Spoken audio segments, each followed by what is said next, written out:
अक्षय कुमार और प्रियदर्शन की next horror comedy movie भूल भुलैया भूत बंगला का ट्रेलर ड्रॉप हो चुका है। मैंने इस ट्रेलर को 2-3 बार जाकर रिपीट पे चला कर देखा, बट ना तो मुझे कहीं पर डर लगा ना तो कहीं पर हंसी आई। सच बोलूं तो मेरे लिए उतना ज्यादा सरप्राइजिंग बात नहीं है, क्योंकि इसका जब टीजर ड्रॉप हुआ था मैंने इसको लेकर एक डिटेल में वीडियो ड्रॉप किया था कि क्यों भूत बंगला नेक्स्ट भूल भुलैया नहीं बन सकती। तुम जाकर उस ब्रेक डाउन को जरूर से देखना, तो वहां पर काफी लॉजिकल पॉइंट्स के साथ मैंने पूरी चीजों को ब्रेक डाउन किया है। आई फील रियली सैड, क्योंकि मैंने जो जो चीजें वहां पर बोली थी, अब इस ट्रेलर को देखने के बाद वो सारी चीजें सच होती हुई दिख रही है। आज इसी भूत बंगला के ट्रेलर के ऊपर हम बात करेंगे। Well, this is Joy and you are watching Joy Sama. तो भूत बंगला जब पहले अनाउंस ही हुई थी, तब इसको लेकर लोग बहुत ज्यादा एक्साइटेड थे, क्योंकि प्रियदर्शन और अक्षय कुमार फिर से एक हॉरर कॉमेडी मूवी को लेकर वापस आ रहे थे। क्योंकि इससे पहले हम इन दोनों आइकॉनिक डुओ को भूल भुलैया में देख चुके हैं। तो नो डाउट प्रियदर्शन सर की एक कल्ट क्लासिक फिल्म है, जिसको लोग आज भी जाकर देखते हैं। धीरे धीरे जैसे भूत बंगला के और भी सारे प्रमोशनल मटेरियल्स निकलने लगे, हमें इसके बारे में और भी ज्यादा क्लियर आइडिया मिलने लगा। सच बताओ तो इसके जो पोस्टर्स थे, इवन मोशन पोस्टर्स भी थे, वहां पर सीजीआई का काम बहुत ही ज्यादा पुअर था। इसे आम आदमी को अगर तुम कैनवा और एआई पकड़ा दो तो ये सारी चीजें वो भी कर लेगा। इस फिल्म में वीएफएक्स और सीजीआई का काम इसीलिए और भी ज्यादा इंपॉर्टेंट बन जाती है, क्योंकि यहाँ पर इन लोगों ने वधूसुर नाम के एक राक्षस को दिखाने की कोशिश की है। इसका काम ही है नए नवेली दुल्हनों को आकर उठाकर ले जाना। उठाकर ले जाने के बाद वो क्या करता है, इसके बारे में मुझे मत पूछना। जितना कुछ ट्रेलर एंड टीजर से भी हमें दिखता है, इस राक्षस को या फिर भूत को लोगों ने सीजीआई से क्रिएट किया है। इसके जो थोड़े बहुत हाथ एंड बॉडी पार्ट्स हमें दिखते हैं, वो इतने ज्यादा पुअर सीजीआई लगते हैं ना। आई मीन इतना खराब तो मैंने भी एक्सपेक्ट नहीं किया था। इवन सीन्स के बीच में जो टाइटल कार्ड्स आती है या फिर बैट्स उड़कर आते हैं, वहां पर भी ये तुम्हें पुअर सीजीआई नोटिस हो जाएगी। सेट डिजाइन मैं कहूंगा उतना कुछ खास नहीं, बट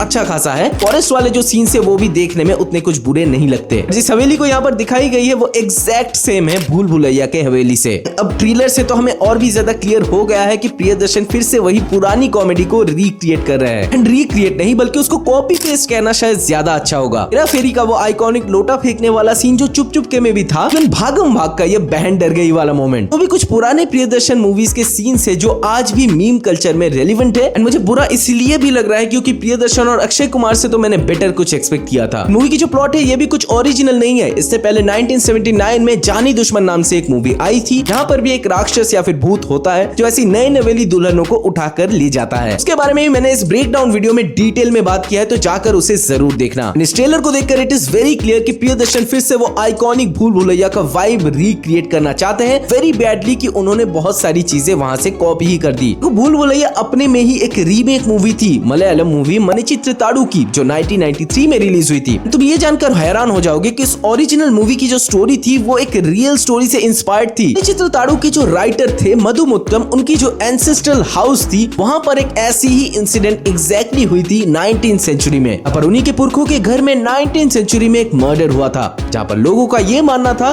कि इसको अंजाम दिया है एक लड़की के आत्मा ने। मधु मुत्तम को ये कहानी बहुत ज्यादा पसंद आई थी, क्योंकि ये पेट्रियार्की के ऊपर मेट्रियार्की की एक जीत को दिखाती थी। इवन इसके अराउंड जो फोकलोर्स थी, लोगों के बिलीव्स थे, डर था, वो भी उनको बहुत ज्यादा पसंद आया। उन्होंने इसी कहानी का अराउंड एक फिल्म लिख डाली, जिसको डायरेक्ट किया था मलयालम डायरेक्टर फाजिल ने। इसी मूवी में एज असिस्टेंट डायरेक्टर काम किया था हमारे प्रियदर्शन ने। प्रियदर्शन ने उसी 1993 के मूवी को 2007 में रीमेक किया भूल भुलैया के नाम से, जिसमें हॉरर वाला पार्ट तो एज इट इज सेम था, बट जो अलग थी वो थी प्रियदर्शन की कॉमेडी, ओरिजिनल में मिसिंग थी। एंड भूल भुलैया में इसी हॉरर और कॉमेडी के ब्लेंड ने मूवी को एक यूनिक टेक दिया, तो उस टाइम के ऑडियंस को बेहद ज्यादा पसंद आई। बट वो वर्क इसीलिए किया क्योंकि वो एक ओरिजिनल स्टोरी थी, एंड प्रियदर्शन सर ने उसमें अपना ही एक टेक, अपना ही एक फ्लेवर ऐड किया था। अब जहाँ हॉरर कॉमेडी मूवीज की हालत बेहद ज्यादा खराब हो चुकी है, इवन अक्षय कुमार की मूवीज भी उतनी ज्यादा नहीं चलती, वो डेस्परेटली एक के बाद एक रीमेक्स करते जा रहे, इसी होप में कि वो पुरानी वाली मैजिक फिर से रिक्रिएट हो जाए। जो कॉमेडी जो हॉरर उस टाइम पर वर्क करती थी, वो इस टाइम पर वर्क नहीं करती सर। अब की ऑडियंस बहुत ज्यादा स्मार्ट हो चुकी है, उनके हाथ में फोन है, उनके हाथ में इंटरनेट है, उन्होंने इतना सारा कंटेंट देख लिया है कि अब ये मूवीज उनको कुछ भी हाई नहीं दे पाती। तब लेजेंडरी राइटर नीरज वोरा साहब भी प्रियदर्शन के साथ एक ही मूवी में कोलैबोरेट करते थे, जिसकी वजह से वो डायलॉग्स, वो कॉमेडी उस टाइम पर इतनी ज्यादा वर्क की थी। बट आज की हॉरर कॉमेडी मूवीज में सैडली ना हॉरर होती है ना कॉमेडी। एंड ऑनेस्टली इस ट्रेलर को देखने के बाद भूत बंगला से मेरी एक्सपेक्टेशंस यहाँ से यहाँ जा चुकी है। मूवी थिएटर्स में रिलीज होने वाली है 17